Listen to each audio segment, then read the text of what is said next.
ડોસીમાં આગળ વધ્યા. પછી ડોસીમાને વડું મળ્યો. વડુએ પૂછ્યું, હે ડોસી, મેં તને ખાવ? ડોસીમાં કહે, ના રે ના. પછી વડુએ કહ્યું, હું તો તને ખાઈશ જ. પછી ડોસીમાં કહે, મારી દીકરીના ઘેર જવા દે, તાજી માજી થવા દે, પછી મને ખાઈ જજે.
બાલવાટિકા અને પહેલા બીજા વાળા વિદ્યાર્થીઓને એટલા સરસ રીતે વાર્તા કરો કે એ બધાને 1 થી 7 સુધીના અંકો પણ આવડી જાય. તો જોરદાર તાળી પાડીશું.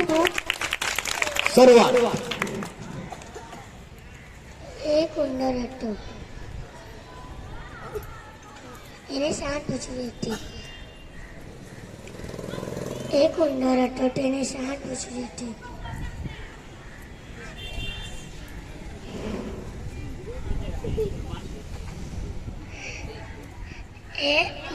એની માએ એને સ્કૂલે મોકલ્યો. સ્કૂલ જાય ત્યારે એના ભાઈબંધો એને ખીચવી. ઉંદર 7 પૂંછડી વાળો, ઉંદર 7 પૂંછડી. પછી ઉંદર રટો રટો ઘેર આવ્યો. એને માને કહે, માં મને સ્કૂલમાં બધા ખીચવે છે. માએ કહ્યું, જા બાળક પાસે જા અને પૂછડી કાપાવ્યા.